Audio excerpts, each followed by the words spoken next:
What if I told you that one of the most common drinks in ancient Rome was also one of its most powerful secrets? It wasn't just water, and it certainly wasn't the fine wine of the patrician elites. It was a golden, shimmering liquid crafted from the labor of bees and the ingenuity of an empire honey wine. This wasn't merely a beverage for special occasions. It was a fundamental thread woven into the very fabric of Roman life. From the sacred temples, where it was offered to appease the gods, to the marching packs of legionaries who relied on it for strength and sanitation, to the family tables where it was a daily source of nutrition and joy, honey wine was everywhere. It was a medicine, a preservative, a ritual object, and a taste of home. To understand this drink is to peer through a window into the Roman soul, to see how they celebrated, how they healed, and how they sustained one of history's greatest civilizations. The story of Roman honey wine is the story of Rome itself, practical, divine, and enduring. Now, close your eyes for a moment and picture the scene. The sun beats down on a dusty Roman road. A legionary, miles from home, takes a swig from his water skin, but it isn't water he's drinking. It's a slightly fermented, sweet, and fortifying brew that keeps him healthy when local water sources might be deadly. Meanwhile, in a bustling marketplace in the heart of the city, a merchant sells amphorae sealed with this very same liquid, a valuable commodity traded across the Mediterranean. And in a dimly lit household shrine, a matron pours a small libation of this golden elixir onto the altar, a quiet offering to her family's protective spirits. This one substance connected the soldier, the merchant, and the pious citizen. It was a universal constant in a vast and varied empire, a silent witness to triumphs and tragedies, to daily routines and grand historical turning points. So how do they create this versatile marvel? The journey from hive to cup is a captivating tale of ancient technology and culinary art, a process so refined that its principles are still admired today. We are about to embark on a detailed exploration, tracing the path of Roman honey wine from the humming apiaries where it all began, through the intricate steps of fermentation in Cladolia, to its final storage and transport in those iconic amphorae. We'll uncover not just the how, but the profound why this particular drink held such a cherished place in their world. This is more than a history lesson. It's a chance to reconstruct a lost sensory experience, to understand the flavors that defined an era and the practical wisdom that powered an empire. Get ready to step into the sandals of a Roman beekeeper, a winemaker, and a citizen, as we unlock the secrets of how the Romans made honey wine. To truly grasp the magic of Roman honey wine, we must first appreciate the substance that made it all possible. Imagine a kitchen without sugar, a pantry without any of the modern sweeteners we take for granted. In that world, honey was liquid gold. It was the ultimate source of sweetness, a precious commodity that could transform plain grains into a delightful cake, preserve fruits for the long winter, and turn a simple cup of water into a refreshing treat. But its role stretched far beyond the culinary. Honey was a cornerstone of Roman medicine, valued for its antiseptic properties and used to soothe sore throats and heal wounds. In the spiritual realm, it was a favored offering to the gods, its pure, natural sweetness seen as a gift worthy of divine favor. This reverence for honey extended right back to its source. Beekeeping was not a casual hobby.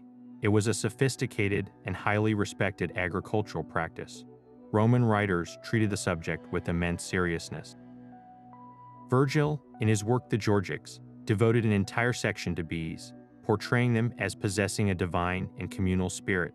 Later, Columella wrote exhaustive, practical manuals on how to construct the best hives from hollowed-out cork oak or fennel stalks, where to place them to avoid the wind, and even how to protect the colonies from pests like lizards and moth. The beekeeper was a vital figure in the rural economy, a guardian of this essential resource. So valued was the final product that jars of honey were a recognized form of wealth, used to settle debts and even pay taxes to the state. This wasn't just an ingredient. It was a form of concentrated energy, a symbol of purity, and a tangible link between the human and natural worlds. When the Romans decided to ferment this treasured substance into wine, they weren't just making a beverage. They were elevating their most versatile and sacred resource into something even more powerful, creating a drink that carried the essence of honey into entirely new realms of use and meaning. Now that we understand the central role of honey itself, we can turn to the star of the Roman table, Mulsum. It's a common misconception that the Romans simply drank what we might call mead today, a beverage fermented solely from honey and water. While they were certainly aware of that drink, their true culinary masterpiece was something distinctly different and more refined. Mulsum was, at its heart, a clever and sophisticated blend.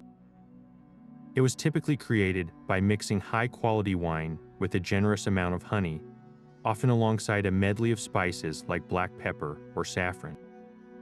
This mixture might be gently warmed to help the honey dissolve and the flavors meld, but it was not necessarily fermented again. The result was a sweet, aromatic, and slightly syrupy elixir, lower in alcohol than most wines, and designed specifically to delight the palate. This production method made it incredibly versatile. A cook or household servant could whip up a batch relatively quickly to suit the occasion, unlike a traditional mead which required a long, patient fermentation. The very name Mulsum comes from the Latin mulsere, meaning to soothe or to soften, a perfect description of its effect on the drinker. It was a beverage of civilization and commerce, leveraging the Roman Empire's vast trade networks that supplied the wine and the exotic spices. You wouldn't typically find a Germanic chieftain drinking Mulsum. This was a drink that spoke of Roman refinement and access to the wider Mediterranean world. Its primary stage was the first course of a Roman dinner, the gustatio. Here, small, savory bites like eggs, olives, or shellfish were served, and a cup of chilled Mulsum was the perfect counterpart. Its sweetness was believed to open the stomach and prepare it for the heavier courses to follow, a concept that echoes our modern use of an aperitif. The fame of Mulsum is cemented by its appearance in the most important Roman cookbook that survives to this day, attributed to Apicius. His recipe is deceptively simple, instructing to mix honey with wine in such a way that it tastes sweet and suits the palate. This apparent simplicity is a mark of a well-known staple. Every skilled cook was expected to know the perfect ratio. Surviving mosaics and wall paintings often depict the moment of hospitality where a guest is offered wine, and it's highly likely that in many of these scenes, the flask contained this celebrated honeyed wine. So when we picture a Roman reclining on a couch for a banquet, the first cup raised in toast was most probably not a robust red, but this golden, soothing, and strategically delicious Mulsum. While the elegant Mulsum graced the tables of the well-to-do, the Romans were also perfectly acquainted with its humbler, more ancient cousin, true mead. Known to them as aqua mulsa, which translates literally to honeyed water, or by the Greek-derived term hydromly, this was the beverage we would recognize today as a straightforward mead. Its production was fundamentally different from the blended Mulsum. Instead of mixing honey into finished wine, aqua mulsa was created by fermenting a solution of honey and water together, a slower, more primal alchemy that relied on wild yeasts to transform the simple ingredients into an alcoholic drink.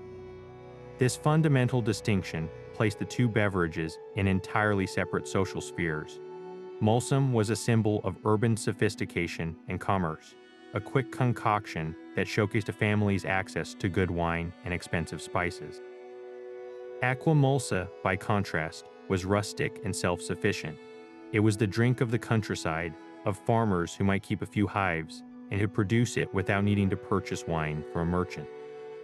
It was simpler, often cheaper, and carried none of the prestige of its more refined counterpart. You would be far more likely to find a jar of aqua mulsa in a simple farmhouse than in a senator's villa. Yet, to dismiss it would be a mistake, for it held a vital and respected role, particularly in the realm of Roman medicine. The great encyclopedist Pliny the Elder wrote extensively about the health benefits of hydromly, prescribing it for a range of ailments from persistent coughs to digestive troubles.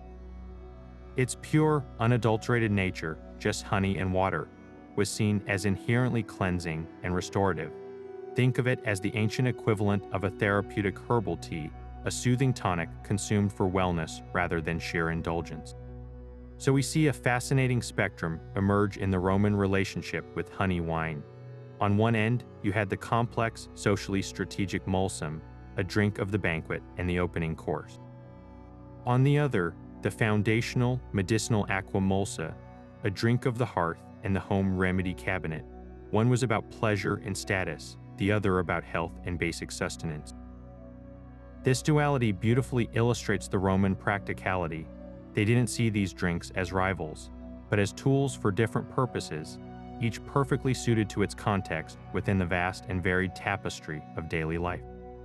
The journey of Roman honey wine truly begins not in a winery, but in the humming heart of the apiary.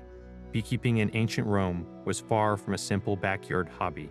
It was a sophisticated agricultural science, a pursuit documented with meticulous care by authors who saw it as a vital pillar of the rural economy. The Roman beekeeper, or Apicius, was a respected artisan whose first crucial decision was the construction of the hive itself. These weren't simple, hollowed-out logs. Hives were engineered from a variety of locally sourced, breathable materials designed to regulate temperature and humidity for the colony inside.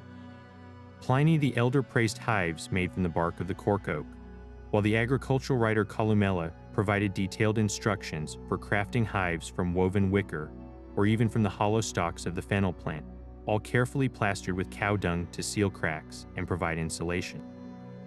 Pottery hives were also common, offering durability and protection from the elements. The Apicius would then position these hives with strategic intent. They were often placed facing the rising sun to warm the bees at dawn, but sheltered from harsh northern winds. More importantly, they were situated as close as possible to what the Romans called pastus, the pasture. This meant fields rich with aromatic plants like thyme, rosemary, lavender, and violets. The bees foraging on these specific flora directly imbued the honey with complex floral notes, creating a terroir that would profoundly shape the character of the wine to come. Harvesting this liquid gold required both courage and technique. The beekeeper would use smoldering torches, often made from dry cow dung or oak leaves, to produce a calming smoke. This practice, so familiar to modern beekeepers, was already a well-established method to pacify the colony. Then, with practiced hands, the Apicius would carefully remove the honeycombs, taking care to leave enough honey behind to sustain the bees through the winter, a clear sign of a sustainable approach that looked to the long-term health of the hive. Writers like Varro emphasized that this was a constant battle against nature. Hives had to be guarded from predators like lizards, toads, and moths, and protected from diseases that could wipe out an entire colony. The success of this entire delicate operation was measured in the amphorae of thick, fragrant honey that resulted.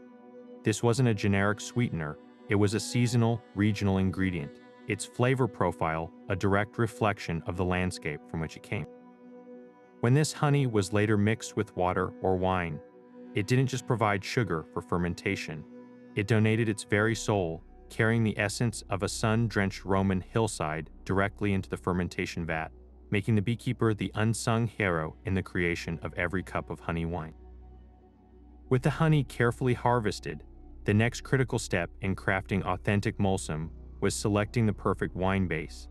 This was not a decision to be taken lightly, as the character of the wine would either elevate the final drink or clash disastrously with the honey's floral sweetness. Roman taste leaned towards using a young, dry white wine for this purpose. The reasoning behind this choice was a masterclass in ancient flavor balancing. A young wine, often from the most recent vintage, possessed a vibrant, crisp acidity that cut through the dense sweetness of the honey, preventing the Mulsum from becoming a syrupy, one-dimensional concoction. This created a lively and refreshing profile on the palate, a necessary counterpoint to the rich appetizer served during the gusttatio. Imagine the sharp, almost grassy notes of a new wine from the Alban Hills, just southeast of Rome, mingling with the fragrant sweetness of thyme-scented honey. The result was a sophisticated interplay of flavors that stimulated the appetite exactly as intended. Other popular choices included the well-regarded white wines from the fertile Campania region, whose volcanic soils imparted a distinctive minerality that added yet another layer of complexity to the blend. It's a fascinating point of practicality that the wine did not need to be a premier, aged vintage. In fact, using a moderately priced, good quality table wine was the standard practice. The honey and spices were the stars of the show. They would inevitably mask the more subtle and delicate nuances of a truly exceptional aged wine. This pragmatic approach made Mulsum an accessible luxury, allowing households of varying means to produce their own version without exorbitant cost. It transformed a simple, everyday wine into something special, a clever bit of culinary alchemy, but the Roman quest for the perfect flavor profile didn't stop there. Some recipes, notably those recorded by the agricultural expert Columella, included a rather surprising ingredient, a small amount of seawater. This is not a random act of salting, it was a calculated technique. The natural salts and minerals in the seawater acted in two ways. First, they enhanced the perceived flavor of the wine, making its fruit notes seem brighter and its body fuller, much as a pinch of salt enhances the flavor of a modern soup or sauce. Second, the salt provided an additional layer of preservation, inhibiting spoilage organisms and helping the Mulsum last longer, especially important in a world without refrigeration. This one detail reveals the depth of Roman empirical knowledge. They understood how to manipulate ingredients on a chemical level to achieve both better taste and greater shelf life. So the creation of the wine base for Mulsum was a deliberate science. It was about choosing a wine with the right structural acidity from a known and reliable region, and then potentially enhancing it with a touch of the sea, all to create a foundation robust and complex enough to partner with nature's finest sweetener. Once the ideal wine was selected, the real transformation began in the Roman kitchen. This was the moment of alchemy, where separate ingredients were fused into the legendary Mulsum. The key to this entire process was achieving a state of perfect harmony, a balance where neither the sharpness of the wine nor the lush sweetness of the honey dominated the other.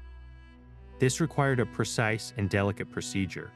While a typical ratio might call for 1 part honey to be blended with 4 or 5 parts of wine, this was never a rigid formula.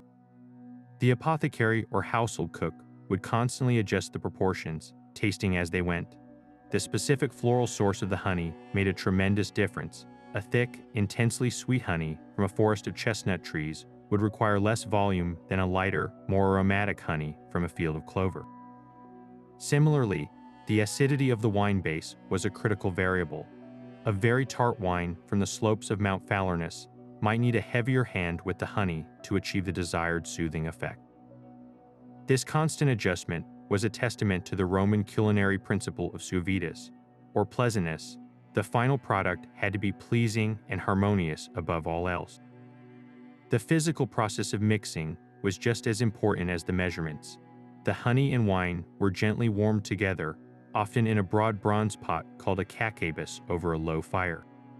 The goal was to achieve just enough heat to allow the thick, viscous honey to liquefy and integrate seamlessly into the wine, creating a uniform solution. This step required vigilant attention. Allowing the mixture to even approach a boil was a culinary disaster. Excessive heat would drive off the delicate aromatic compounds that gave the honey its character, leaving behind a flat, cooked sugar flavor. It could also destabilize the wine, making it taste rough and unbalanced. This gentle warming was a technique the Romans had perfected through their production of defrutum and sapa, concentrated grape musts, that were cooked down for use in preserving fruit and enriching sauces.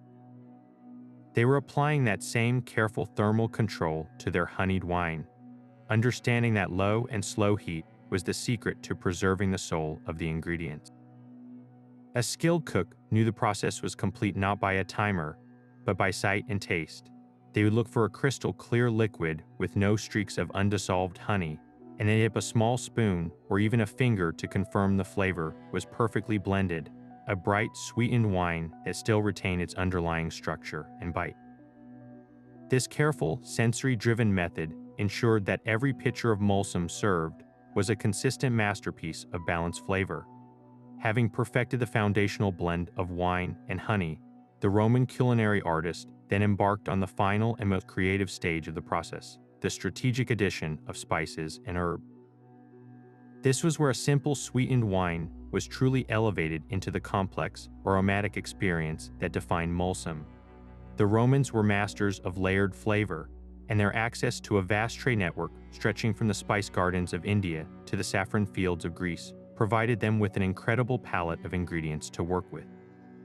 Common additions included the surprising heat of black pepper or the more intense floral notes of long pepper, which would infuse the beverage with a subtle, warming sensation that lingered on the palate.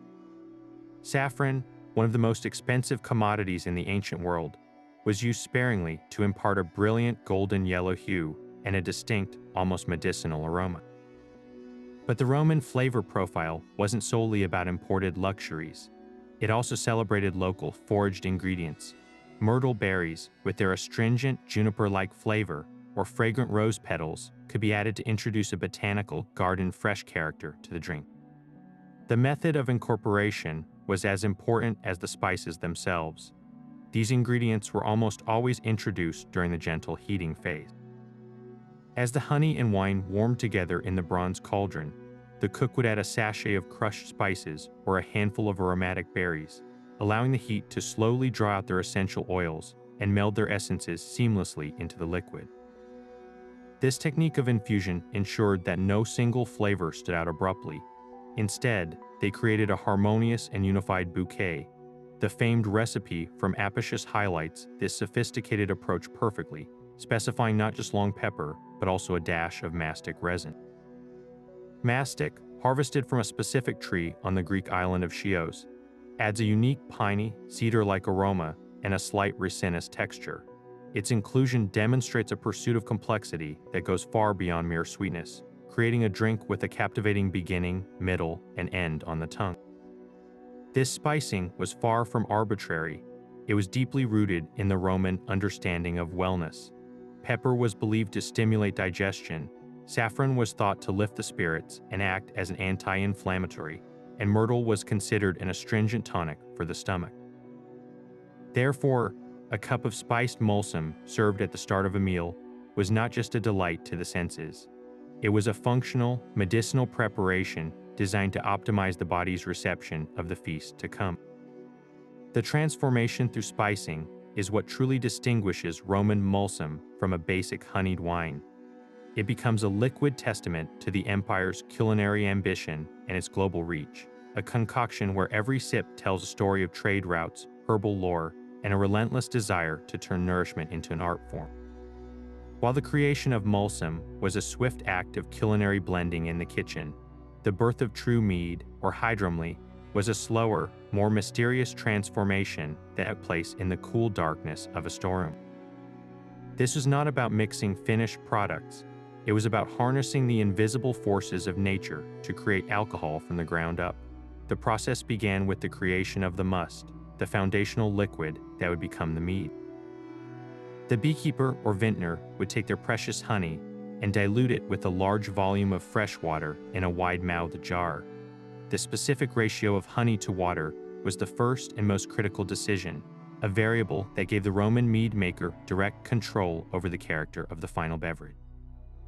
A mixture with 1 part honey to 4 parts water would ferment out more completely, leaving a drier, lighter drink with a moderate alcohol level, perfect for daily consumption.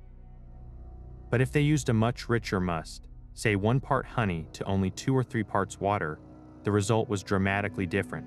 The higher concentration of sugar could overwhelm the natural yeasts before they could consume it all, resulting in a sweeter, more potent, and deeply flavorful mead that could be aged and saved for special occasions. This simple adjustment of proportions was a form of ancient engineering, allowing them to produce anything from a light, refreshing hydromel to a strong, dessert-like nectar.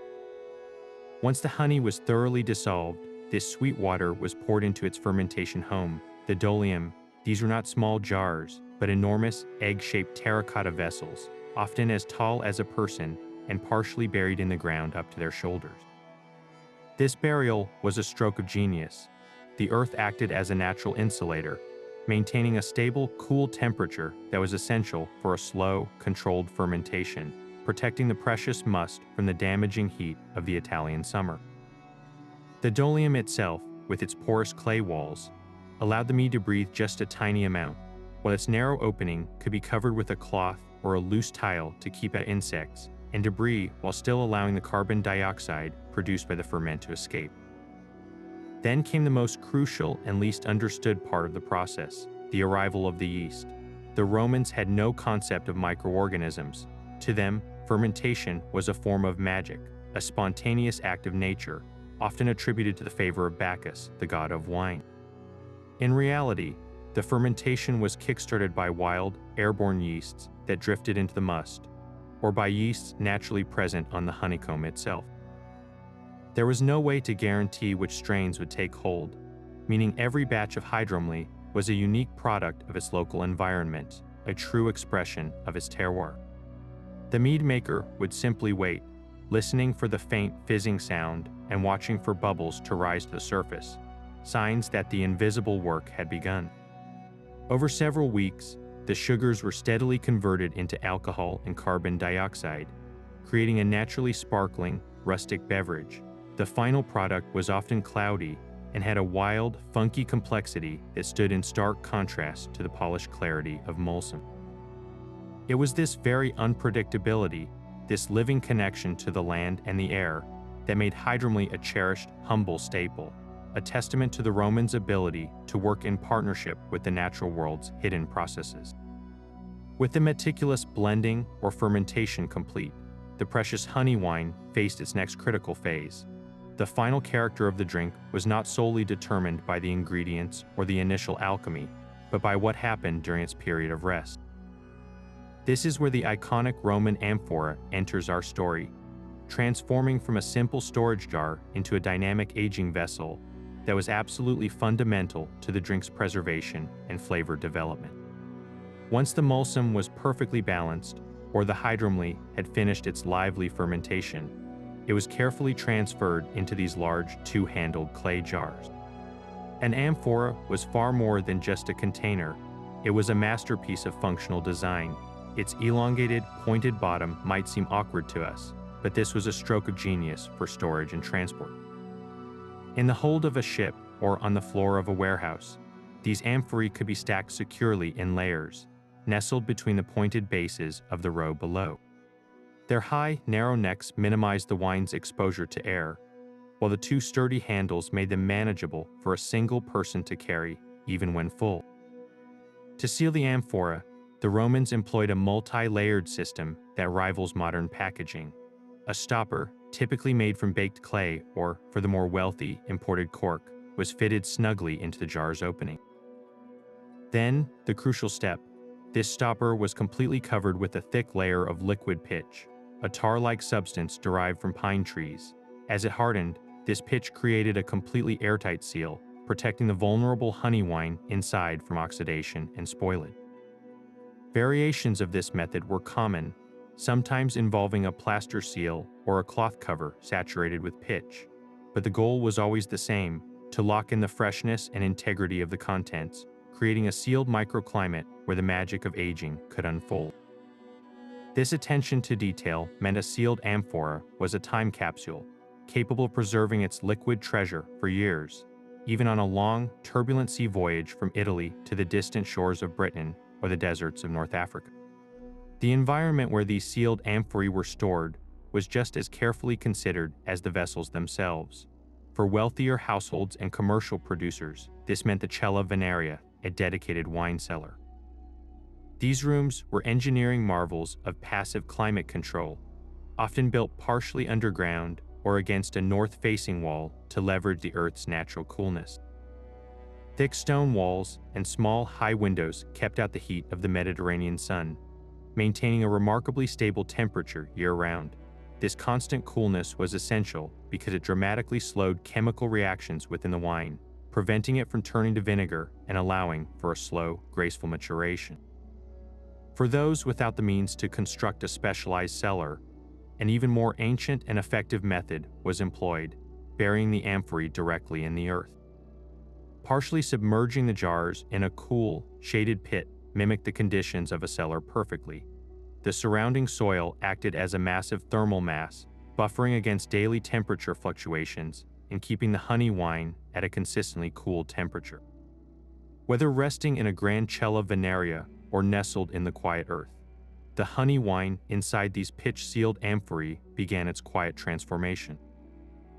Over months or even years, the sharp, distinct edges of the individual ingredients started to soften and merge. In a mulsum, the fiery bite of the pepper would mellow and integrate with the floral honey, while the wine's acidity would become rounder and more harmonious. In a hydromely, any harsh, youthful fermentation notes would fade, allowing the complex, funky undertones from the wild yeast to develop into a more nuanced and sophisticated profile. This aging process was not about simply waiting. It was an active period of development where the separate elements of the drink finally married, resulting in a beverage of profound depth and smoothness that a freshly made batch could never achieve. This sophisticated system of storage and aging was the engine that powered the trade of Roman honey wine across the known world. The amphora's unique shape was not just for stationary storage, it was the international shipping container of its day. Its design made it incredibly efficient to handle. Dockworkers could roll the pointed amphorae along the ground for short distances, and their uniform shape allowed them to be packed tightly into the holds of merchant ships, maximizing cargo space. Each region often had its own distinctive amphora style, allowing archaeologists today to often identify the origin of a wine just from the jar's shape and fabric. Once filled and sealed, these amphorae became durable parcels, carrying the taste of Roman civilization to the farthest frontiers. A legionary stationed in the damp, chilly outpost of Hadrian's Wall could receive an amphora of Mulsum that had been aged in a cellar in Campania, shipped across the sea, and transported up the long, winding roads of Britain. In that single sip, he tasted not just honey and wine, but the immense logistical power and cultural reach of the empire he served. This trade also created an entire ecosystem of artisans, from the potters who threw the amphorae on their wheels to the merchants who negotiated their sale, and the sailors who braved the seas to deliver them. The empty amphorae themselves were so ubiquitous that they created a form of ancient recycling. Their broken shards, known as testi, were often used as construction fill or even crushed to form the foundation for new roads. So the journey of the honey wine amphora, from its creation on a potter's wheel to its final rest as part of the very infrastructure of the empire, is a powerful symbol of how a single culinary staple was woven into the economic, social, and physical fabric of Rome, connecting the heart of the empire with its most distant edges through a shared appreciation for this golden, storied drink. This deep integration of honey wine into daily life is perhaps nowhere more evident than at the Roman dinner table, where it played a starring role in the carefully choreographed performance of a meal. The centerpiece was unquestionably Mulsum, a beverage with a job to do. Its primary stage was the gustatio, the first course of a proper Roman dinner. As guests reclined on their couches, they would be presented with a series of small, savory appetizers designed to awaken the palate. Things like boiled eggs dressed with a savory sauce, salty olives, preserved fish, or even snails and shellfish. Alongside these came a cup of chilled Mulsum. This pairing was not accidental. It was a foundational principle of Roman gastronomy. The Romans believed the sweet, aromatic qualities of the honeyed wine literally primed the digestive system, stimulating the appetite and preparing the stomach for the heavier, more complex dishes of the main courses. It functioned as the ancient world's perfect aperitif, a flavorful signal that the feast had officially begun. This practice is vividly attested to by the Roman poet Martial, who in one of his epigrams paints a scene of a host offering a guest, Mulsum, in a crystal cup at the start of the meal, establishing an immediate tone of generosity and refined taste. The sensory experience was crucial. The Mulsum was almost always served well chilled, a luxury achieved by plunging the serving jug into a bucket of snow brought down from the mountains, or by using chilled water from an underground well.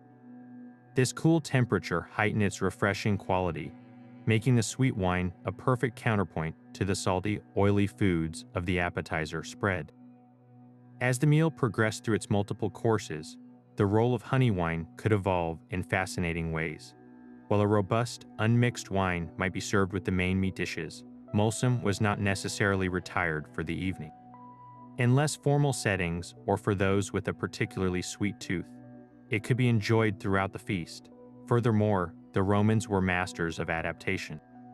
That same pitcher of Mulsum could be transformed into a different beverage entirely by simply diluting it with more water, or even with snow to create a light, honey-sweetened cooler, a refreshing palate cleanser between rich courses. This versatility showcases the Roman talent for making a single high-quality ingredient serve multiple purposes. Meanwhile, true mead, or aqua mulsa, occupied a different but equally important social space at the table. You would be far less likely to find it served at a patrician's elaborate cena. Its natural habitat was the rustic farmhouse, the soldier's camp, or the common tavern. There, it was a drink of practicality and sustenance, a pleasantly fermented beverage that was often safer to drink than plain water and could be produced locally without the need for expensive wine. Its presence in these contexts was a powerful symbol of basic Roman virtues: self-sufficiency, frugality, and honest labor.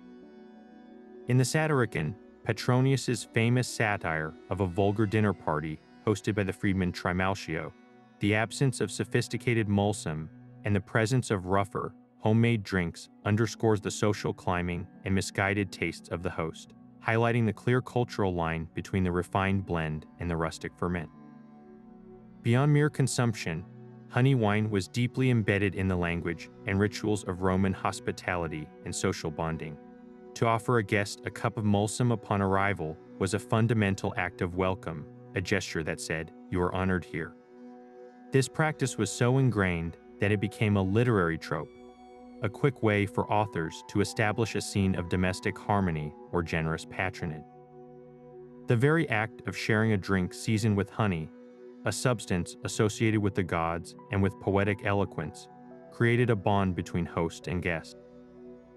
It was also a drink deeply connected to the Roman concept of salutum, meaning both health and a greeting. To drink Mulsum was to wish good health upon oneself and one's companions, making it a fixture at celebrations, reunions, and even business dealings. Its consumption crossed class boundaries, though the quality and presentation differed dramatically. In the imperial palace, an emperor might sip Mulsum from a fine glass cup, flavored with the rarest saffron and pepper from the imperial stores. In a cramped insula apartment, a plebeian family might enjoy a simpler, homemade version from a common clay beaker. Yet in both cases, the drink served the same core social function. It facilitated connection, signified goodwill, and marked the moment as something more significant than the simple act of drinking. It was a liquid expression of the Roman social contract, a sweet golden thread tying together the sprawling, diverse tapestry of the empire's people, from the highest to the humblest. This seamless connection between the dinner table and the doctor's chambers reveals a core tenet of Roman life. Nourishment and medicine were two sides of the same coin. The honey wine you enjoyed for its taste at a banquet was, in a different context, the very same concoction a physician would prescribe for your well-being. Leading medical minds of the era, such as Galen and Celsus, didn't just recommend honey wine, they integrated it systematically into their treatments, viewing it as a fundamental therapeutic agent. Celsus, in his encyclopedic work De Medicina, frequently prescribes Mulsum as a vehicle for more potent medicines, but also highlights its standalone virtues. He suggests it for convalescents needing to regain their strength, recognizing its easily digestible calories and restorative sweetness as ideal for a weakened constitution. For common respiratory complaints, a warm cup of honey wine was the go-to remedy to soothe a raw, irritated throat and quiet a persistent cough. The logic behind this is sound even by modern standards. Honey is a natural demulcent, forming a protective, soothing film over mucous membranes, while the alcohol acts as a mild sedative and vasodilator, promoting relaxation and rest. Galen, whose theories dominated medicine for centuries, built upon these ideas within his framework of the four humors. He classified Mulsum as inherently warming and moistening, making it a perfect corrective for ailments caused by an excess of cold and dry phlegm. Therefore, a physician wouldn't just say, "Drink some honey wine." He would diagnose the patient's humoral imbalance and prescribe a specific type of Mulsum, perhaps one infused with warming pepper for a cold condition or with cooling rose petals for a feverish patient. This wasn't a one-size-fits-all remedy, but a tailored therapeutic tool. The true power of honey wine in Roman medicine, however, was often unlocked through strategic combinations with other botanicals. Physicians possessed a sophisticated understanding of synergy, knowing that the properties of mulsum could be dramatically amplified or directed by the addition of specific herbs.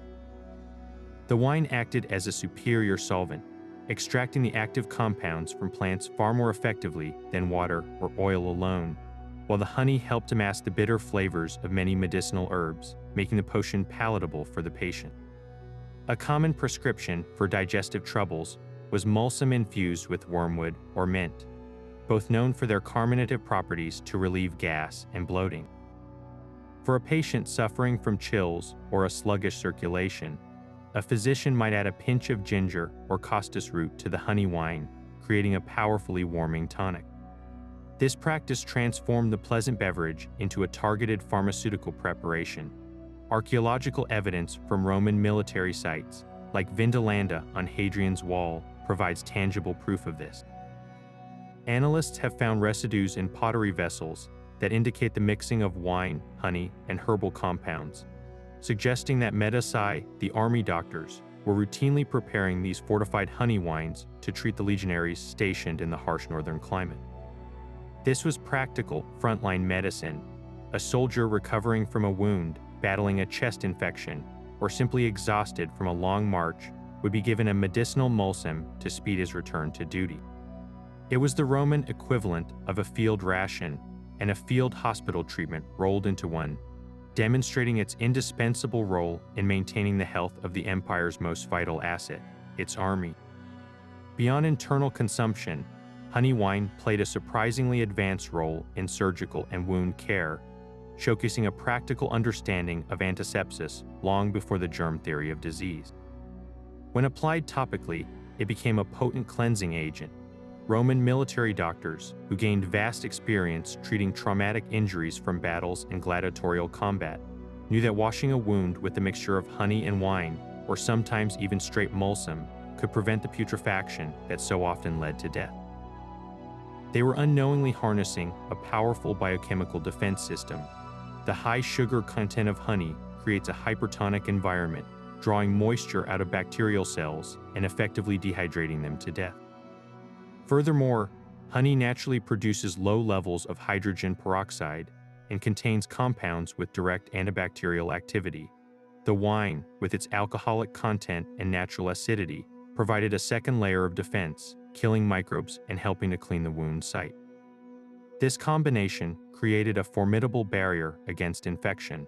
The renowned naturalist Pliny the Elder explicitly notes this use, writing about the efficacy of honey and wine for cleaning ulcers and sores. Imagine a battlefield surgeon's kit. Alongside his scalpels and probes, he would likely have had a flask of this golden liquid, using it to irrigate a deep gash before binding it with clean linen. This application moves honey wine from the realm of soothing tonic into that of a life-saving clinical intervention. It highlights a remarkable empirical wisdom. The Romans observed that wounds treated this way healed better and festered less, so they continued the practice with consistent, successful results. This dual identity, as both a comforting internal remedy and a harsh external antiseptic, perfectly encapsulates the Roman view of health. It was a holistic pursuit where the same natural substance that brought pleasure and comfort to the body internally could also be deployed as a fierce protector against external threats, making honey wine a truly indispensable pillar of ancient wellness. This sacred role of honey wine reveals just how deeply its sweetness was intertwined with the very concept of divine communication in the Roman world. When a priest or a paterfamilias, the head of a household, raised a vessel to pour a libation, they weren't just discarding a drink, they were engaging in a vital transaction with the gods. The offering had to be something of value, something pure and pleasing, to capture the attention and benevolence of a deity. Honey, as a natural product seen as a gift from the flowers, and wine, the fermented gift of the vine, combined in mulsum to create the ultimate liquid of devotion. Its inherent sweetness was not merely a matter of taste, but a symbolic quality. It represented the pleasantness, the suavitas, that mortals hoped to bring into their relationship with the divine powers that controlled their fate. This made it a standard offering to a wide pantheon, but it held a particularly special place in the worship of two specific divinities. The first is obvious: Bacchus, the god of wine himself, the liberator and the source of ecstatic release. Offering him a honeyed wine was the ultimate act of honoring his domain, a way of returning his own gift to him in a perfected, more delightful form. But perhaps even more telling is its connection to the lesser-known goddess Mellona, the protectress of bees. Her very name derives from mel, the Latin word for honey, and she was the guardian of the apiaries and the miraculous insects that produce the sacred substance. To offer her a libation of honey wine was to complete a beautiful cycle of devotion, giving back to the goddess the very product her charges made possible. This duality shows the Romans saw honey wine as a bridge that connected the cultivation of the vine and the cultivation of the hive, both processes watched over by their own divine patrons. This spiritual significance came to life during the great public festivals that structured the Roman year. Take the Vinalia, for instance, a two-part festival dedicated to Jupiter and the new wine. During the Vinalia Priora, held in April, the priest of Jupiter would perform the solemn ritual of tasting the previous year's vintage and then offering the first of the new wine to the king of the gods. While the primary offering was pure wine, it is almost certain that Mulsum, as the most celebrated and refined form of wine for consumption, played a major role in the feasting and public celebrations that followed. It was a way for the entire community to partake in the divine favor, to drink a sacred, sweetened wine in honor of Jupiter, linking their own enjoyment directly to the ritual act. The connection extended beyond joyous harvests into the solemn realm of death and the afterlife. In Roman funerary practices, maintaining a good relationship with the spirits of departed ancestors, the manes, was considered essential for the continued prosperity of the family. These spirits were thought to reside below the earth, and offerings were made to them at grave sites. Honey wine was a frequent choice for these libations. Pouring it onto the ground or into a channel leading directly to the burial urn was a way to nourish and appease these powerful spirits. The sweetness of the offering was meant to soothe the manes, ensuring they remained benevolent guardians of the household rather than restless, malevolent haunters. This practice is beautifully illustrated in Roman art, such as tomb reliefs that depict family members holding vessels for these very liquid offerings, a permanent stone record of their piety. The use of honey wine in ritual also underscores a fundamental Roman belief in the power of sacrifice as a form of exchange. The Latin phrase "do ut des," I give so that you may give, it perfectly encapsulates this worldview. By offering the gods something valuable and pleasing like Mulsum, Romans believed they were placing the deities in their debt, obligating them to return the favor with protection, good harvests, or victory in battle. A libation was a contractual down payment on future divine assistance. This is why honey wine was so prevalent in state-sponsored rituals conducted by the colleges of priests. Before a Senate meeting, a military campaign, or the foundation of a new temple, a libation would be poured to seek favorable omens and divine approval. The choice of beverage mattered. Water might suffice for some minor spirits, but for the major gods of the state, only the finest would do. The clarity and golden hue of well-made Mulsum made it visually perfect for such occasions, a shimmering gift visibly worthy of a god. This spiritual dimension elevates honey wine from a mere commodity to a key that unlocked the Roman cosmos. In every cup raised in a temple, in every drop poured onto a funeral altar, we see a people attempting to sweeten their relationship with the vast and often unpredictable forces that govern their lives, using the most delightful substance they knew to build a bridge between their world and the next. Consider the staggering logistical challenge of the Roman military machine, an army that could place tens of thousands of men onto hostile frontiers thousands of miles from Italy. Supplying these legions with food and drink was a monumental feat of organization, and it's here that the practical genius of honey wine truly shines. On a long, grueling march, every item in a soldier's pack had to justify its weight, and every provision needed to endure weeks or months of transport without spoiling. In this demanding environment, a skin of plain water could stagnate and become a breeding ground for disease within days, and even ordinary wine could turn to vinegar if exposed to heat and air. Honey wine, whether the blended Mulsum or the fermented aqua mulsa, presented a robust solution to both these problems. The high sugar content of the honey created an environment where harmful bacteria simply could not thrive, acting as a powerful natural preservative that dramatically extended the drink's shelf life. Furthermore, when a legionary needed to refill his water skin from a stream or a well of dubious quality, adding a measure of his honey wine ration served a critical sanitary function. The alcohol content, though often modest, combined with the antimicrobial properties of the honey to disinfect the water, making it safer to drink and helping to stave off the dysentery and other waterborne illnesses that could decimate a fighting force far more effectively than any enemy sword. This wasn't just about survival, it was about maintaining morale and physical strength. A Roman soldier's daily wine ration, the pasca, was typically a sharp, acidic vinegar water mix that provided hydration but little pleasure. The inclusion of honey wine, however, transformed a basic ration into a source of vital calories and quick energy. Marching under a heavy load of armor, weapons, and a pack weighing up to 100 pounds, a legionary burned a tremendous number of calories. The dense, easily accessible sugars in honey wine provided a rapid energy boost, helping to fuel his muscles and sustain his endurance throughout a 20-mile march. Historical sources, like the writings of the late Roman military administrator Vegetius, hint at the importance of quality provisions for soldierly virtus, or fighting spirit. It is entirely plausible, then, that commanders and quartermasters would see the value in occasionally issuing a ration of honeyed wine. This small luxury would have been a powerful psychological comfort, a sweet reminder of the vineyards and hearths of home in the damp, cold forests of Germania or the arid deserts of Syria.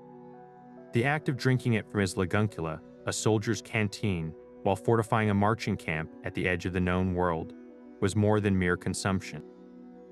It was a ritual that reinforced his identity as a Roman, connecting him to the civilization he was tasked with defending and expanding.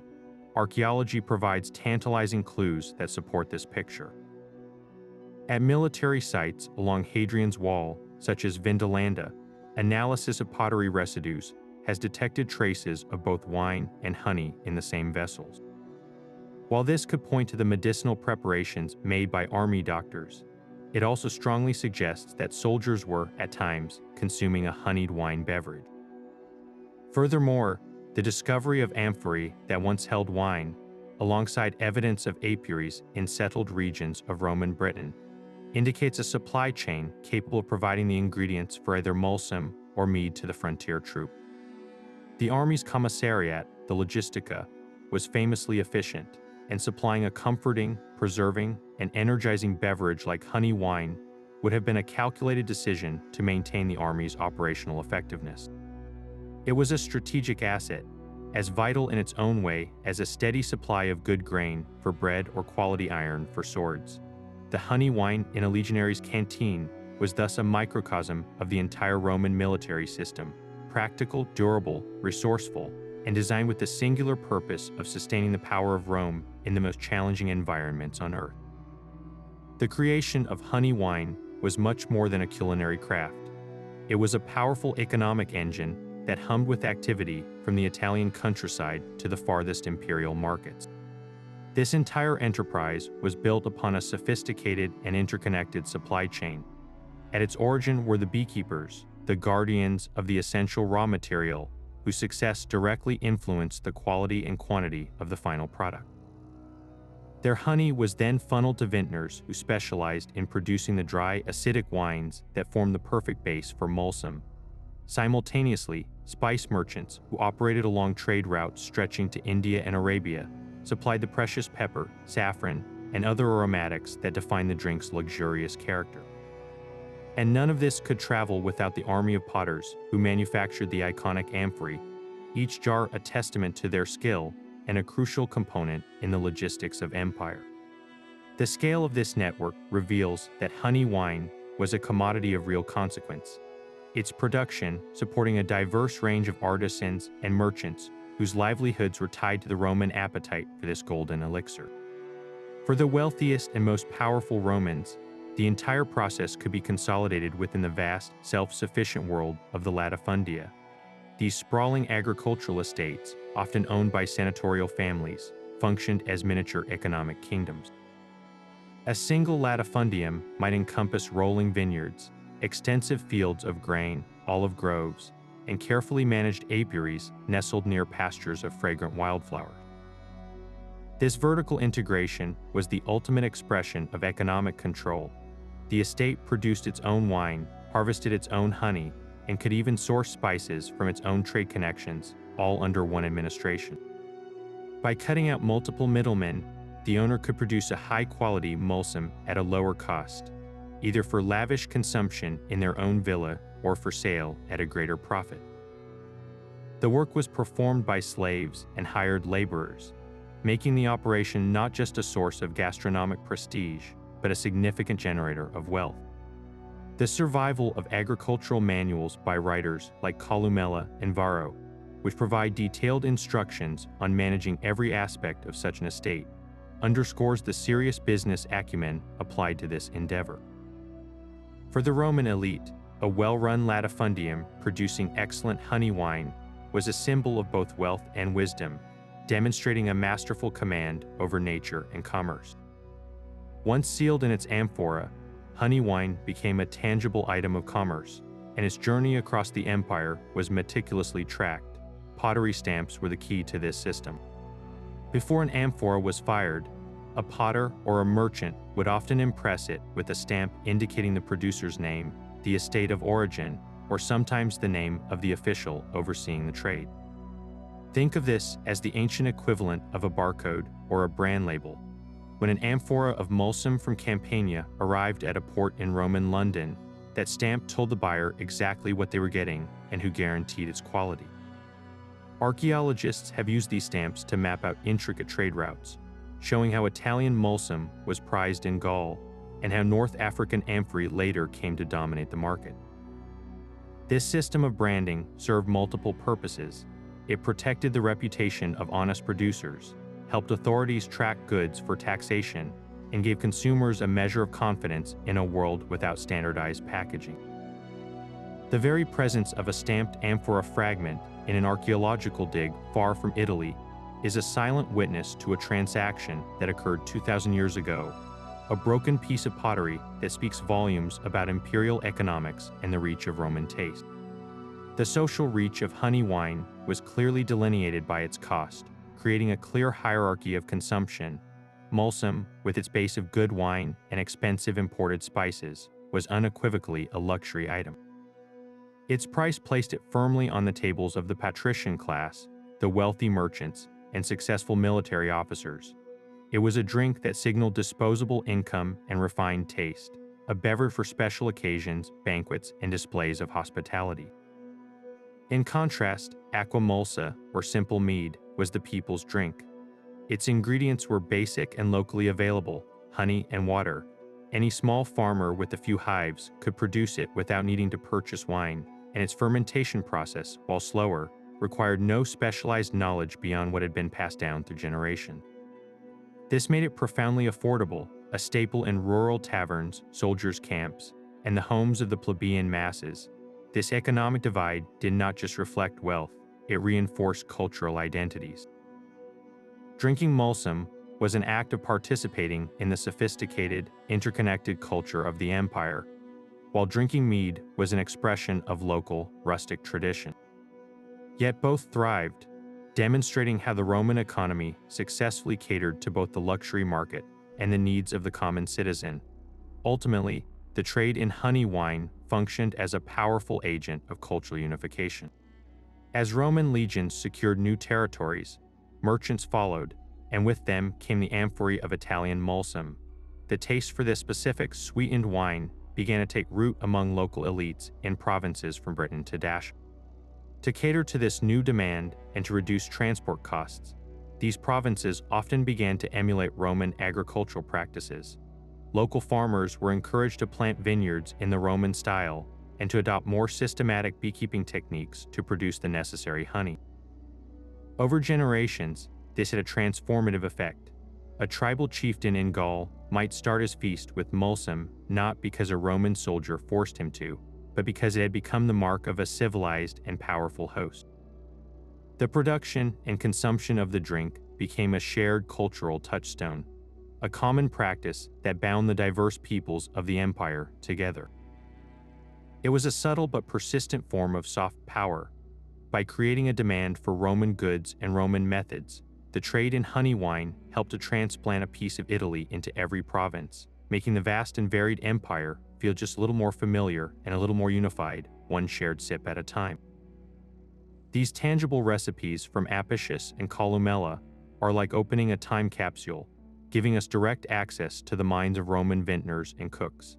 The famed recipe from Apicius's De Recoquinaria is wonderfully concise, yet it captures the entire spirit of making Mulsum in just a few lines. His instruction to pour honey into a bronze vessel with wine, heat the mixture while skimming it, and then finish with pepper and saffron is a masterclass in efficiency. It tells us that this was a standard, well-understood procedure in any sophisticated Roman kitchen, requiring no lengthy explanation. The choice of a bronze vessel, or ahenum, is particularly revealing. Bronze conducts heat quickly and evenly, allowing the cook to gently warm the mixture without creating hot spots that might scorch the delicate honey or damage the wine's character. The skimming step is crucial. As the honey and wine warm, impurities from the honey and any compounds from the wine would rise to the surface. Removing this scum ensured the final Mulsum was brilliantly clear and visually appealing, a pristine golden elixir fit for the table. Then comes the final flourish, the addition of pepper and saffron. Apicius doesn't specify quantities, trusting the cook's palate to achieve the perfect balance.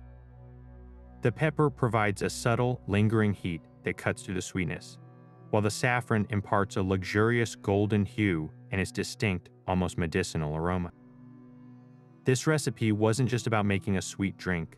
It was about creating a complex sensory experience with color, aroma, flavor, and even a tactile warmth from the spice. For a deeper understanding of true fermented mead, we turn to the agricultural writer Columella. In his work De Re Rustica, he provides incredibly detailed instructions for creating hydromely, showcasing the Roman mastery of fermentation science.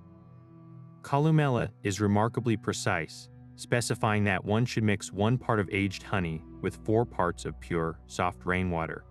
The mention of rainwater is significant, as it was considered the purest form of water, free from the minerals and potential contaminants found in well or spring water that could interfere with the delicate fermentation or impart a flavor.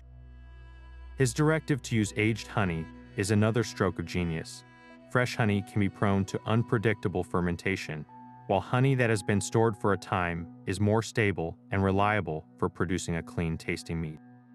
Columella then instructs to pour this mixture into a dolium, a large barrel-shaped pottery jar, and to leave it uncovered for 40 days.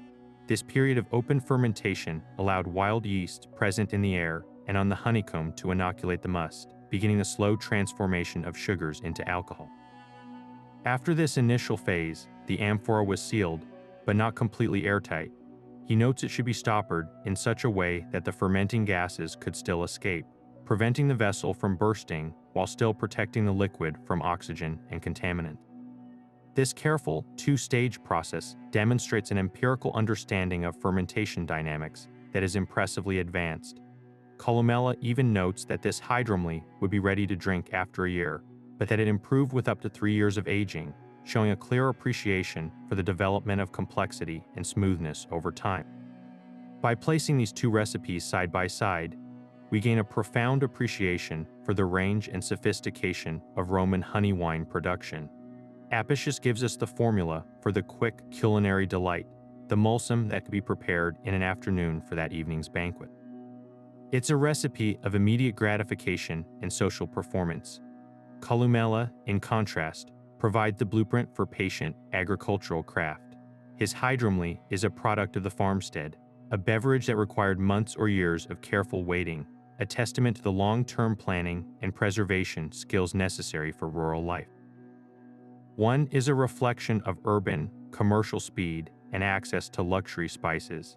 The other is an emblem of rustic self-sufficiency and a deep connection to the seasonal rhythms of nature. Together, they paint a complete picture of a culture that valued both instant pleasure and patient investment, that celebrated both the chef's art and the farmer's wisdom. These texts do more than just list ingredients. They reveal a culinary philosophy where precision and care were applied, whether the task was as simple as blending two ingredients or as complex as guiding a months-long fermentation. This ancient knowledge is not locked in the past. It provides an exciting blueprint for modern brewers and history enthusiasts to recreate a genuine taste of Rome. Armed with the specifics from Columella and the flavor guidelines from Apicius, a modern mead maker can embark on a fascinating project. They can source a high-quality, single-origin honey to mimic the terroir of a Roman pasture and use soft, filtered water to replicate the pure rainwater. The process of open fermentation, while riskier with modern wild yeasts, can be approximated to capture some of that unpredictable, rustic character. For the Mulsum, a modern cook can take a crisp, dry white wine and gently warm it with aromatic honey, carefully skimming the surface before infusing it with a sachet of crushed black peppercorns and a few precious threads of saffron. The result is nothing short of magical. Tasting a recreated Roman honey wine is an experience that transcends textbooks. It's a direct sensory link to the ancient world. The initial sweetness on the tongue, followed by the slow warmth of the pepper and the distinct earthy fragrance of the saffron, transports you instantly. You are no longer just reading about a Roman banquet. You are sharing in the fundamental flavor of their hospitality, understanding in a deeply personal way why this particular combination of ingredients was so cherished for centuries. It turns historical study into a living, breathing, and wonderfully flavorful experiment. This fascinating work of recreating Roman honey wine is far more than a simple kitchen project. It represents the cutting edge of experimental archaeology, a field where scholars don't just study texts and artifacts, but actively use them to reconstruct the past in a tangible, sensory way. When a modern brewer or historian decides to follow Apicius's instructions to the letter, they are conducting a unique kind of research. They are testing the written word against physical reality, asking questions that a book alone cannot answer. How long does it truly take for that scum to rise to the surface when heating honey and wine in a bronze pot? What is the precise point at which the warmth becomes damaging rather than beneficial? Does addolium buried in the ground really maintain a stable enough temperature for a clean fermentation? Each of these steps is an experiment, and the resulting liquid is a form of data, a flavorful report on the viability and nuances of ancient Roman technology. This approach transforms our understanding from an intellectual concept into a lived experience, providing insights that are simply impossible to gain from reading alone. The challenges begin with the most fundamental element, the ingredients. Sourcing authentic components is a quest in itself. A dedicated recreator won't just grab any supermarket honey. They'll seek out a single origin honey from the slopes of Mount Hymettus in Greece, famous in antiquity for its thyme-scented notes, or a rich, dark honey from the chestnut forests of Italy. This choice directly impacts the final flavor profile, allowing us to taste the difference between a Mulsum made with a common clover honey and one made with the artisanal honeys a Roman patrician would have demanded. Finding a wine that approximates the Roman style is equally difficult.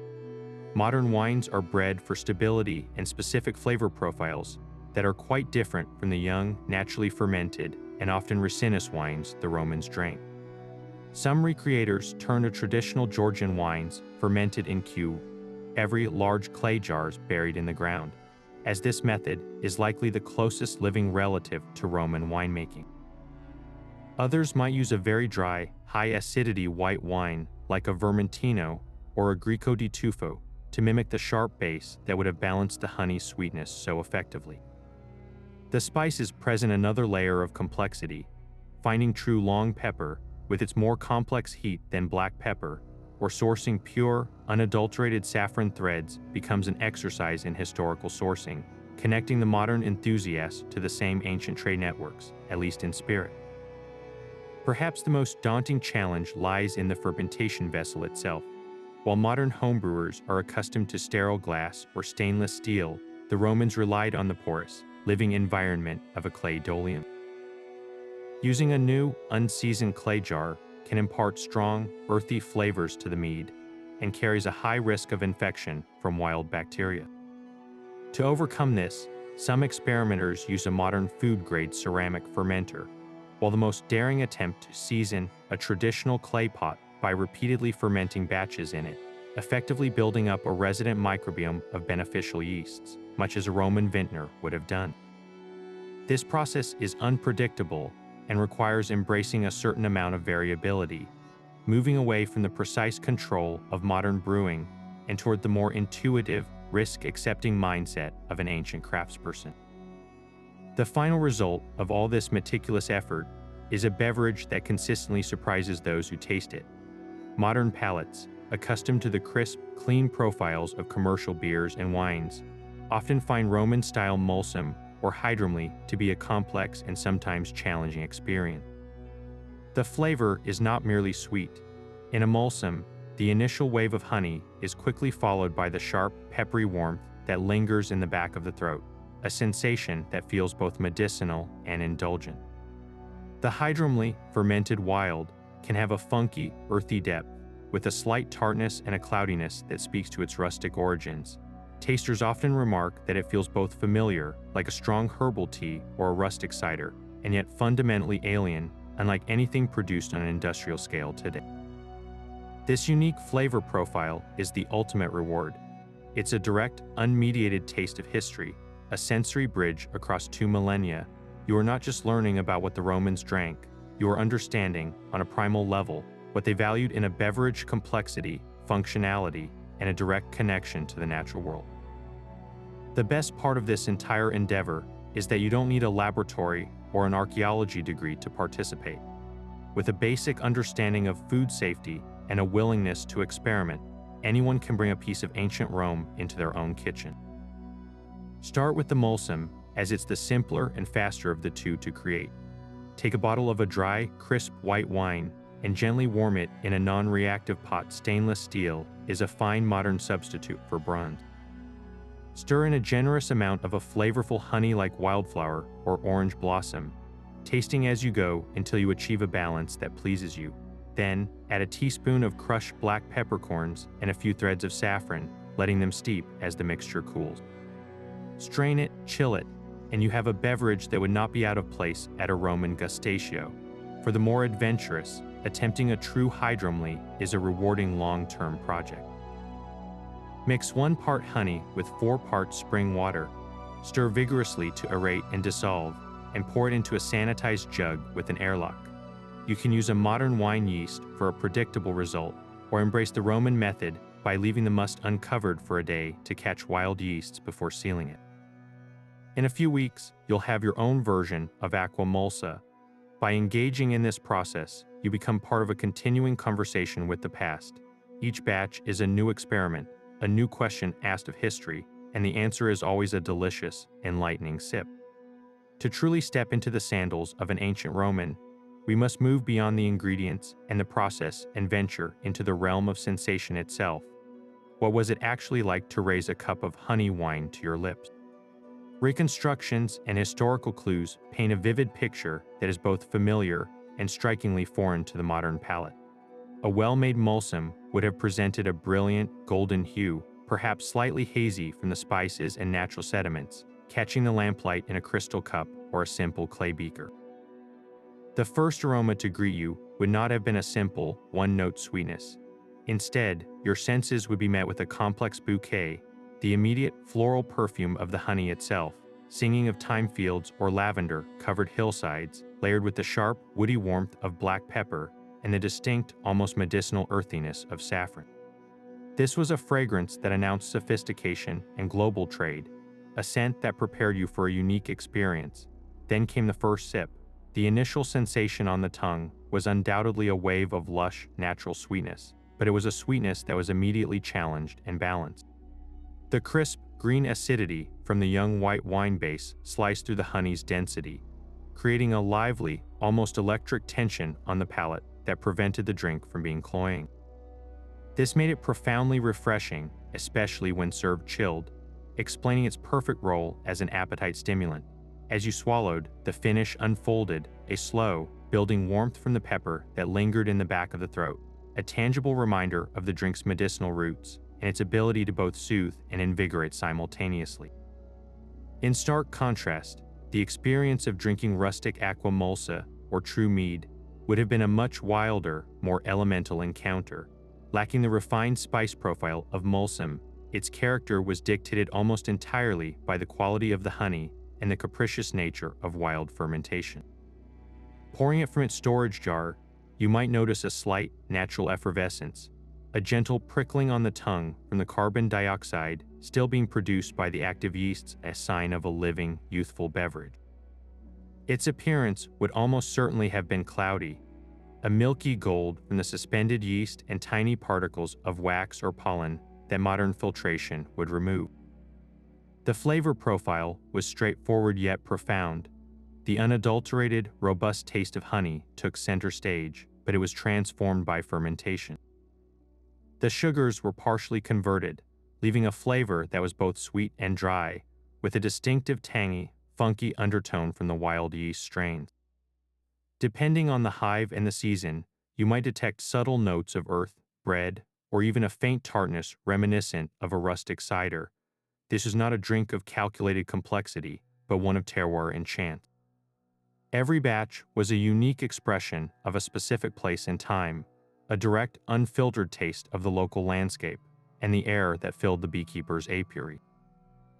It was a humbler, more honest flavor, one that spoke of self-sufficiency and the simple, enduring rhythms of country life.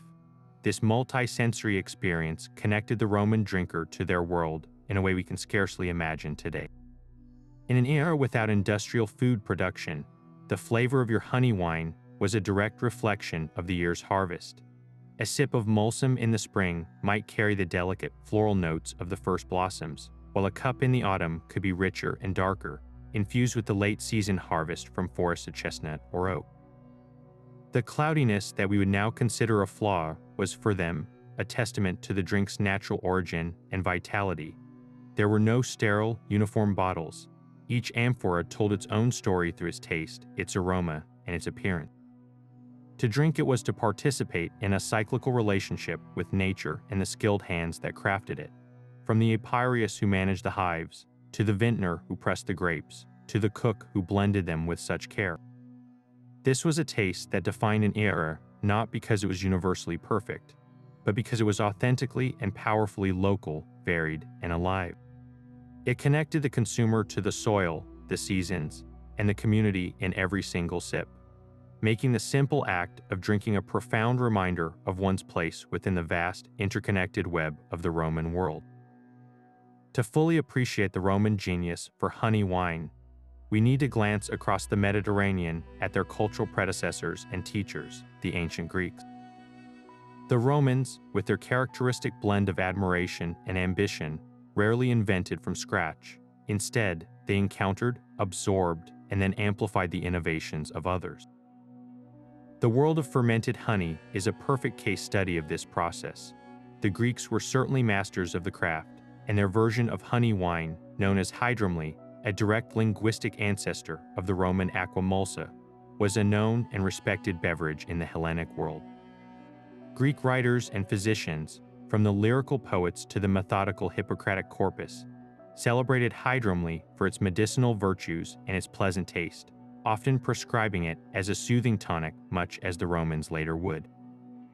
In many ways, the foundational knowledge was already there, a gift from an older, culturally dominant civilization to its rising neighbor. Where the Romans began to diverge and stamp their own identity onto the practice was in their approach to scale and systemization. While the Greeks appreciated hydromly, it often remained a rustic, almost pastoral drink. Celebrated for its natural simplicity, the Romans, with their meticulously organized agricultural estates and their vast, interconnected empire, turned production into a science. Writers like Columella didn't just mention honey wine in passing.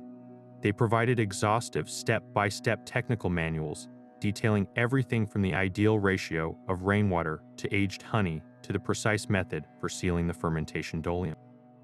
This relentless drive for documented, repeatable processes is a hallmark of the Roman practical mind.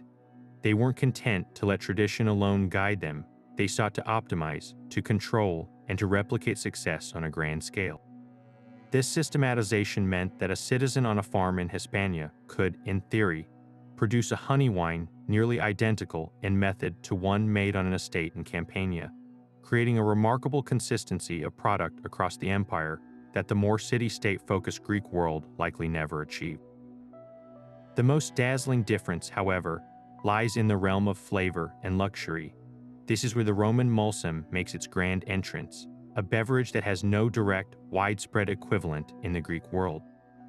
The genius of Mulsum was its transformation of honey wine from a fermented staple into a sophisticated culinary creation. While a Greek might enjoy his hydromely pure or with a simple herb infusion, the Roman palate craved layered complexity. They leveraged the staggering buying power of their empire to introduce a symphony of expensive imported spices. Black pepper from India, long pepper from the East, and saffron from the Aegean were not just additions, they were statements of wealth and global reach. A cup of Mulsum was a liquid map of Roman trade routes, a testament to their ability to marshal the flavors of the entire known world into a single golden elixir. This lavishing of spices reflected a culture that associated luxury with abundance, a deliberate and visible display of the prosperity that the empire's conquests had secured. Furthermore, the Romans took this enhanced beverage and gave it a formal, institutionalized role in daily life that the Greeks never did. For the Romans, Mulsum wasn't just a drink, it was a fixture of their most important social ritual, the cena, or formal dinner. Its specific, almost prescribed role as the aperitif of the gustatio course shows how it was woven into the very fabric of Roman social etiquette. Greek symposia certainly featured wine, often mixed with water, and sometimes flavored with herbs or resin, but they did not have this specific, coarse-paired, functionally digestive honeyed wine as a standardized practice. The Roman adoption and codification of Mulsum turned a pleasant beverage into a social script, a tool for performing hospitality and reinforcing the structured nature of their convivial gatherings. It became a national habit, a custom as Roman as the toga or the Legionary standard. In the end, the journey of honey wine from Greece to Rome is a microcosm of the broader cultural transfer that defined the ancient Mediterranean. The Romans saw a good idea in the Greek hydromely and recognized its potential, but they didn't simply copy it. They applied their own formidable talents for organization, their access to unprecedented resources, and their love for structured social ritual to transform it. They took a regional specialty, a drink of poets and physicians, and re-engineered it into an imperial staple, a beverage that could be systematically produced from Britain to Syria, lavishly spiced to show off the empire's wealth, and richly consumed to reinforce Roman social bonds. In doing so, they didn't erase the Greek contribution, they built upon it, creating something new, distinctly Roman, and in its own way, even more enduring in the historical imagination. And so, the golden age of Roman honey wine could not outlast the empire that perfected it. As the political and economic structures of the Western Roman Empire began to crumble in the 4th and 5th centuries, the intricate supply chains that made a widespread, luxurious beverage like Mulsum possible were among the first things to fray and snap. Think of the journey a single amphora of spiced Mulsum once took. From a vineyard in Campania, mixed with honey from a nearby latifundium, seasoned with pepper shipped from India and saffron from Greece, sealed and stamped in a pottery workshop, and then transported by cart and shipped to a villa in Gaul or a market in Londinium. This entire system, a marvel of imperial logistics, depended on safe roads, stable currency, and a unified market, all of which evaporated in the face of political fragmentation, invading armies, and economic collapse. The demand from the sophisticated urban elite, the very class that defined the taste for Mulsum, also disappeared. Their vast estates were broken up, their villas abandoned, and their disposable wealth vanished. The complex palate that appreciated the interplay of sweet wine, floral honey, and expensive, warming spices was replaced by the necessity for sustenance.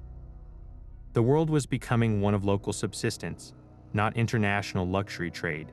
The great spice routes that had funneled pepper and saffron into Roman ports for centuries became perilous or fell into disuse, making those key ingredients for Mulsum either impossibly rare or prohibitively expensive for all but a handful of the most powerful kings. The refined, blended Mulsum, a symbol of Roman urbanity and commerce, simply faded from daily life, a ghost of a more interconnected and cultivated world. Yet, the story of honey wine did not end. It merely transformed, retreating from the grand stage of imperial trade to the humble settings of the countryside and the quiet cloisters of monasteries.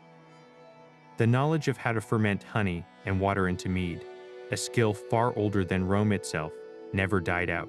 It persisted as essential local knowledge among rural communities across the former empire. In villages from Britain to Dacia, people continue to keep bees in skeps domed baskets and to ferment the harvest into simple, rustic meads. This aqua mulsa was no longer the deliberate product of Columella's precise recipes. It was a folk tradition passed down through generations. It was a drink of necessity, providing a safe, stable, and nutritious beverage in a world where clean water was often scarce. Its production required no imported wine, no exotic spices, and no complex trade networks, just honey, water, and time. In this new, fragmented world, mead became the people's drink in a way it hadn't been since before the rise of Rome, a testament to the enduring, primal appeal of fermented honey. The true guardians of the more sophisticated Roman agricultural and culinary knowledge, including the detailed writings on beekeeping and hydromely, were the Christian monasteries. In their scriptoria, monks meticulously copied and preserved the very texts we rely on today, the works of Columella, Varro, and Palladius. Within the monastery walls, beekeeping was not just an economic activity, it was a spiritual duty. Bees were seen as models of industry, community, and divine order, and the wax they produced was essential for church candles. The honey, of course, was vital. Monks brewed mead for their own communal consumption, as a nutritious drink to accompany their often simple meals, and as a base for medicinal preparations. In the controlled, literate environment of the monastery, the art of mead making could be studied and refined beyond the folk traditions of the village. A monk reading Columella could experiment with different ratios of honey to water, or attempt to recreate the taste of a specific Roman-style hydromely. This monastic preservation was a bridge across the centuries, ensuring that the deep, accumulated wisdom of Roman viticulture and apiculture was not lost forever but was kept alive, waiting for a future age to rediscover it. The transformation of honey wine from Roman Mulsum to medieval mead is a powerful lens through which to view the enormous cultural shift from antiquity to the Middle Ages. The fall of Rome wasn't just a political event, it was a civilizational one that reshaped the very fabric of daily life, including what people drank and why. The Roman world valued complexity, luxury, and a globalized palate. Their ideal honey wine was Mulsum, a calculated, blended concoction that showcased wealth, refinement, and access to the farthest corners of the empire. The emerging medieval world, by contrast, valued self-sufficiency, locality, and simplicity. Their honey wine was made a single ingredient ferment that spoke of the forest, the village, and the monastery. One was a drink of commerce and status, the other, a drink of sustenance and tradition. This shift reflects a broader move away from an urban, interconnected Mediterranean culture toward a rural, localized European one. The story of honey wine's decline and persistence is, therefore, more than a culinary footnote. It is the story of how a brilliant, centralized system collapsed, but how the fundamental human knowledge at its heart, the simple, miraculous act of fermenting honey, retreated to the hearth and the cloister, ensuring that the legacy of this golden elixir would endure through the centuries, ready to be rediscovered and celebrated once more. The spread of Roman honey wine across the provinces is one of history's great stories of cultural fusion, a process that transformed both the landscape and the people. As the legions secured new territories and colonists established farms and towns, they carried with them an unshakable piece of home, their palate. The craving for Mulsum and the knowledge to produce it traveled with them to the misty highlands of Britannia, the vast forests of Gaul, and the arid plains of Hispania. This was not a simple matter of importing a few amphorae for the garrison commander. It was the beginning of a deliberate and profound ecological and agricultural transformation. The Romans didn't just bring their recipes, they brought the very means of production, embarking on a grand project to remake foreign lands in a Mediterranean image. They introduced the familiar, gentle honeybee, Apis mellifera, to regions where only smaller, more aggressive native bees existed. They surveyed the land, identified south-facing slopes with good drainage, and planted vineyards with cuttings from Italian grapevines, believing that where the vine and the olive could grow, civilization could truly flourish. This was an act of supreme confidence, an attempt to replicate the sensory comforts of Campania on the very edge of the known world, forever altering local ecosystems and setting the stage for a new hybrid culinary reality. Archaeology provides stunningly clear evidence of this profound shift. At sites like the Roman villa at Rockbourne in Britain, or in the ruins of villas dotting the Gallic countryside, excavators have unearthed more than just the shattered remains of wine amphorae from Italy. They have found the tangible tools of local production, the distinctive pottery hives, the smoker pots used to calm the bees, and the strainers and spouted vessels used for processing honey and blending it with wine. The discovery of these items, far from the heart of the empire, tells a powerful story. It shows that the Romans weren't just shipping finished Mulsum to the provinces, they were building a self-sufficient local industry. They were teaching provincial farmers the sophisticated apiculture techniques described by Virgil and Columella, creating a new class of provincial apiarists. Furthermore, chemical analysis of residues found in amphorae manufactured in Gaul and Britain sometimes reveals the unmistakable signature of honey mixed with wine. This tells us that a landowner in Roman Britain wasn't just drinking an expensive import from Italy. He was likely drinking a locally sourced Mulsum, made with honey from his own apiaries and wine from his own fledgling vineyards. This local production was the true engine of cultural change, making the taste of Rome an accessible, everyday reality for the provincial elite. For a local aristocrat, a chieftain of the Cativillani in Britain, or a noble of the Aedui in Gaul, the decision to embrace Roman honey wine was a complex calculation of power, identity, and aspiration. Adopting Roman customs was a strategic path to power within the new imperial system. When such a leader hosted a feast, reclining on a couch in the Roman style instead of sitting on a bench, and serving his guests Mulsum at the opening course, he was performing a powerful piece of political theater. He was signaling his alliance with Rome, his familiarity with its complex social codes, and his access to the networks of trade and knowledge that define the civilized world. To his rivals, it was a display of his enhanced status and connection to the overwhelming power of the empire. To the Roman governor or a visiting merchant, it was a sign that this man was a reliable partner, someone who understood the rules of the game. Drinking Mulsum became a potent symbol of Romanitas, the quality of being Roman. It was a performance of sophistication that could open doors, secure favors, and integrate a provincial family into the wider imperial aristocracy. The beverage itself became a liquid credential, its sweetness a tangible proof of one's place in the New World Order.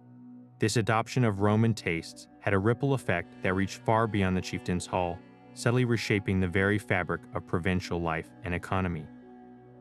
As the demand for honey wine grew, it created new markets and new specialized professions. A local potter might now find a steady income producing the specific type of clay hive the Roman settlers preferred. Farmers who had only kept a few log hives for their own household's honey might be encouraged to expand their apiaries to supply the villas and growing towns. The need for wine, initially met by imports, gradually spurred the development of local viticulture, particularly in sunny regions like Hispania and southern Gaul, which would eventually become famous wine-producing regions in their own right.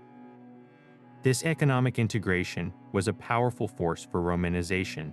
the process by which conquered peoples adopted Roman culture and were absorbed into the empire's social and economic structures. It wasn't always a top-down imposition. Often, it was a pragmatic adaptation. A local farmer might start using Roman beekeeping methods not because a legionary told him to, but because he could get a better price for his honey from the Roman villa down the road. The taste for honey wine, once established, created its own momentum, weaving the provinces ever more tightly into the economic and cultural web of the empire, one hive and one vineyard at a time. What's truly remarkable is that the Romans achieved this fermentation mastery without any concept of microbes, cells, or biochemistry. They operated in a world where the transformation of sweet honey water into a spirited, stable drink must have seemed like pure magic, a gift from Bacchus himself. Yet through generations of careful observation and meticulous record-keeping, they perfected a reliable process. They knew that a freshly cleaned dolium was essential, scrubbed with salt or herbs to remove any taint of a previous failed batch. They understood that the temperature of the cellar or the cool earth was crucial. Too warm and the brew would spoil into vinegar, too cold and the mysterious work would never begin. They recognized the signs of a healthy fermentation, the gentle fizzing sound, the steady stream of tiny bubbles rising to the surface, the slow settling of a fine, pale sediment at the bottom of the jar. These were the vital signs of a living beverage, and they learned to read them with the skill of a physician taking a pulse. The invisible heroes of this entire process were the wild yeasts, tiny single-celled fungi drifting through the air, landing on flower blossoms, and clinging to the honeycomb itself. When the Roman vintner mixed honey and water to create the must for aqua mulsa, they were unknowingly setting a banquet table for these microorganisms. The honey, a supersaturated solution of fructose and glucose, provided an ideal, energy-rich food source. The yeast, once introduced, began a frantic feast, consuming the sugars and through the anaerobic process of fermentation, converting them into two primary waste products, ethyl alcohol and carbon dioxide. The Romans didn't know this was a biological survival mechanism for the yeast, but they saw the results, the intoxicating strength that developed in the liquid and the telltale bubbles that proved something was actively happening inside the sealed jar. This natural carbonation gave their hydromely a pleasant, slight sparkle, a lively effervescence that made it a refreshing drink, especially when young. The brilliance of the Roman method, from a modern scientific perspective, lies in how they inadvertently created a hostile environment for spoilage organisms while favoring the yeast. By starting with a high concentration of honey in the must, they created immense osmotic pressure that would kill or inhibit many common bacteria from the outset. As the fermentation progressed, the yeast's own activity further secured the brew. The steadily increasing alcohol content acted as a powerful antiseptic, killing off any bacteria that couldn't tolerate the rising potency. Simultaneously, the fermentation process produced carbon dioxide, which, trapped in the headspace of the amphora, created an anaerobic blanket that prevented aerobic bacteria and acetic acid bacteria from turning the precious mead into sour vinegar. When making Mulsum, the principle was similar but leveraged a different ingredient. By blending honey with an already fermented wine, they were starting with a liquid that was already both alcoholic and acidic. The natural low pH of the wine, combined with the antimicrobial properties of the honey itself, created a stable environment where harmful pathogens simply couldn't thrive. This is why a legionary could carry a skin of Mulsum on a long campaign. The combination of alcohol, sugar, and acidity was a formidable barrier against spoilage, a natural preservation system they harnessed perfectly. This empirical wisdom, born of trial and error over centuries, represents a profound form of science. They may not have known the why, but through rigorous observation, they mastered the how. Their practices using rainwater, which is naturally soft and free of the chlorine and minerals that can inhibit fermentation in some well water, opting for aged honey, which has a more stable microbial profile, and sealing the amphorae with pitch to create an oxygen-free environment, all align perfectly with what modern microbiology would recommend. They were manipulating their environment to guide a natural process to a predictable and desirable conclusion, the very essence of biotechnology. When we understand the complex biochemical dance that was happening inside their clay jars, our appreciation for their accomplishment deepens exponentially. They weren't just lucky, they were brilliant practical scientists who decoded the language of nature through its effects, harnessing the power of invisible life to create a drink that nourished, healed, and delighted an empire for centuries. That golden thread of tradition, woven so carefully through the Roman world, was never truly broken. While the fall of the empire scattered its sophisticated trade networks, the fundamental craft of fermenting honey endured, carried forward in the rural villages of Europe and the quiet scriptoria of monasteries. Today, we are witnessing a remarkable renaissance, a global revival of mead making where the echoes of ancient Rome are louder than ever. Modern meaderies, from bustling urban taprooms to rustic farmstead operations, are increasingly looking to the past for inspiration, and the meticulous records left by Roman writers provide a treasure trove of ideas. Contemporary brewers are not simply copying these ancient recipes. They are engaging in a creative dialogue with history, using them as a springboard to explore forgotten flavors and techniques. You can now find craft meads proudly labeled as Mulsum, infused with black pepper and saffron in a direct homage to Apicius or hydromel, a term resurrected from Columella to describe a light, refreshing session mead with a lower alcohol content, perfect for a modern palate. This isn't just a nostalgic gimmick, it's a recognition that the Romans had already solved many of the challenges of balancing flavor, creating beverages that were both complex and profoundly drinkable. The core principle that modern craft brewers have rediscovered from the Romans is the sacred trinity of balance. The Roman palate was acutely sensitive to the interplay between sweetness, acidity, and spice, and this understanding is now a cornerstone of sophisticated mead making. A modern mead that is cloyingly sweet is often considered flawed, a one-dimensional experience. Instead, the best contemporary examples strive for harmony, much like a well-made Roman Mulsum. Brewers achieve this by selecting honey varieties with complex floral or herbal notes, using yeast strains that leave a crisp, dry finish, or even backsweetening with honey after fermentation to precisely control the final sugar level. They introduce acidity not from young Roman wine, but through the addition of fruits like tart cherries or lemons, or by allowing a secondary fermentation with wild bacteria to create a pleasing sourness. The Roman use of spices has been enthusiastically adopted and expanded upon.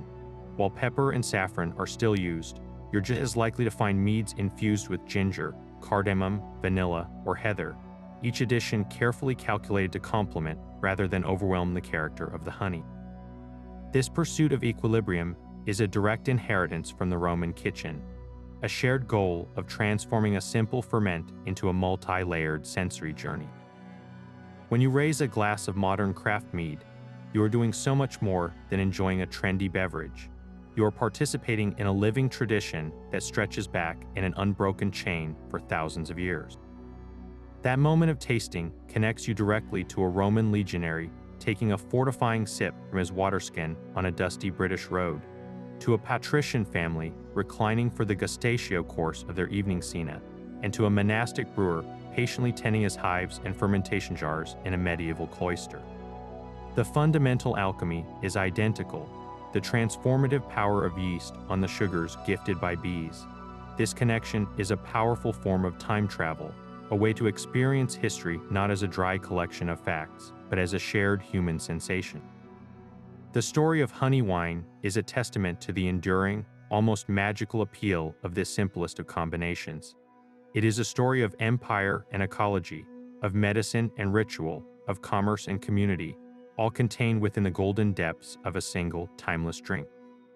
From the sacred smoke of temple offerings to the humble clay cup of a legionary on the frontier, we've traced the journey of this golden elixir through every layer of Roman society. It was far more than a simple drink. It was a versatile tool for living, a liquid embodiment of Roman ingenuity that connected the divine to the daily, the palace to the farmhouse. The story of Roman honey wine is a powerful reminder that history isn't just about grand battles and imperial decrees. It's also found in the quiet hum of the apiary, the careful hand of the cook skimming a warming pot, and the shared cup that cemented friendships and sealed business deals. To understand what the Romans drank is to understand who they were, a people who saw no conflict between practical necessity and profound beauty, who could find as much value in a medicinal tonic as in a ceremonial libation. This journey from hive to amphora reveals a civilization that mastered its environment through observation and skill, creating a legacy of flavor and function that would echo for centuries. So the next time you watch a honeybee dancing among the flowers or savor the complex sweetness of a dessert wine, let your mind wander back 2,000 years. Picture the Roman beekeeper, the Apicius, checking his wicker hives at dawn, and the vintner tasting last year's vintage from a clay dolia buried in the cool earth. Consider the incredible chain of knowledge and labor that transformed those simple, natural gifts into a beverage capable of soothing a sore throat, honoring a god, fortifying a soldier, and opening a feast. That humble bee and the drink it made possible truly was a golden thread in the vast and intricate tapestry of Roman life, a shimmering connection between nature's bounty and human civilization at its most ambitious. If this taste of history has sparked your curiosity, why not bring a piece of it into your own kitchen? You don't need a Roman villa or a clay amphora to start your own experiment. Find a good raw honey from a local beekeeper, mix it with a crisp, dry white wine, and warm it gently with a pinch of black pepper and a few threads of saffron. Strain it, chill it, and taste your very own Mulsum. Or for a longer project, try your hand at a simple hydromel, fermenting honey and water together to capture that ancient rustic magic. We would love to hear about your adventures in ancient brewing. Did the pepper surprise you? Did the slow fermentation teach you patience? Share your results, your questions, and your own discoveries in the comments below.